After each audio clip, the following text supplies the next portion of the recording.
Okay, so looks like we are diving into solo leveling, Arise today, specifically season two.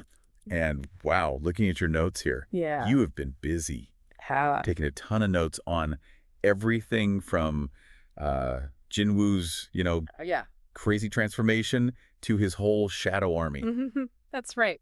Sounds like you've been glued to the screen for this one. Absolutely glued. Season 2, it doesn't waste any time, Yeah, just jumps right in. straight into the action. It really makes a statement. Like, remember back in season 1 how Jinwoo Oh was yeah, he's struggling. barely making it as he leveled up, really scraping by? Yeah. But right off the bat, in season 2, boom, he's confronting a celestial gate. I mean, come on. It's a whole different ball game now. These are beings that would just wiped him out before. Totally. It's like this show's saying, okay, get ready because things are about to get real. Right. That opening scene, it's no wonder it stuck with you. No, it definitely stuck with me. And I think it kind of sets the stage for what Jin was going to be up against this season. Like a taste of the challenges to come. Oh, for sure. It establishes just how powerful these threats are going to be. Mm-hmm. But, it's not just about brute strength this time around. Your notes are full of, observations about Jinwoo's control over his shadow army.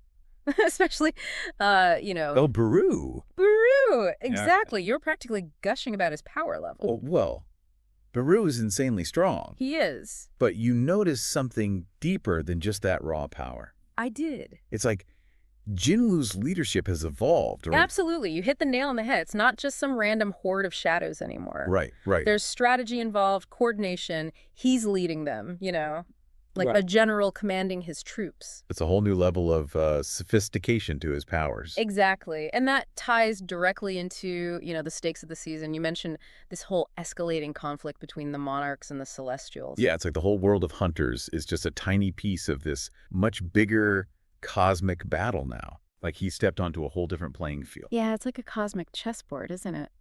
What do you think about that shift in focus? I think it's essential. Jinwoo's not fighting just to survive anymore. Yeah. He's a major player in this war between these insanely powerful beings. And the way they show it visually, too.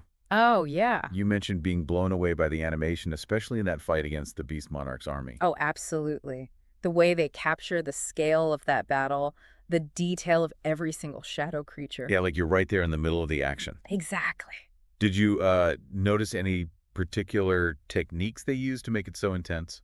Well, definitely the camera work. They use these dynamic angles and sweeping shots that really pull you into the chaos of the battle, and they really emphasize the impact of each blow, too. You can practically feel it. You can. But, it's not all about the flashy visuals. You also pointed out that they really delve into Jinwoo's emotional side this season.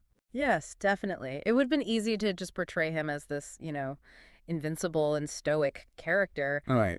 But we actually see the emotional toll that his powers and his responsibilities take on him. It makes him so much more relatable, Absolutely. It reminds you that he's not just some godlike being. He's human, with fears, vulnerabilities. You were especially intrigued by Chahi's role in all of this. Oh, yeah. She's not just a side character anymore, now that she knows Jinwoo's secret. It's like she's more intertwined with the main story, wouldn't you say?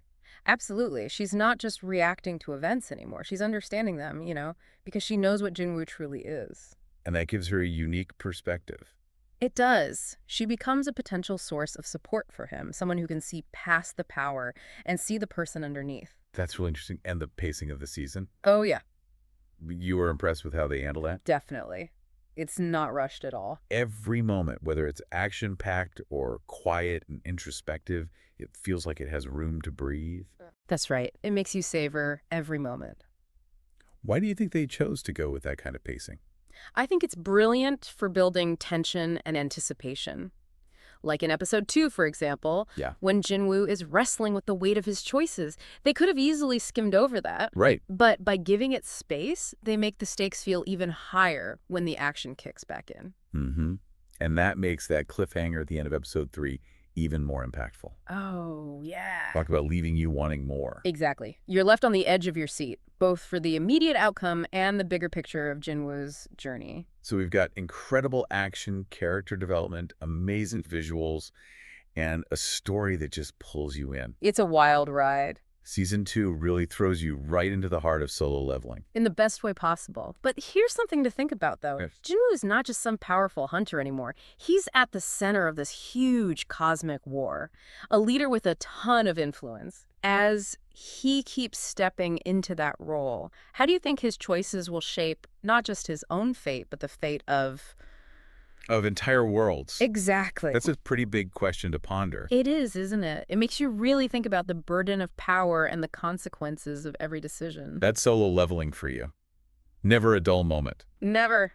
Thanks for diving deep with us today. It's been a blast. You too. Always a pleasure. Until next time, keep leveling up. Keep leveling up.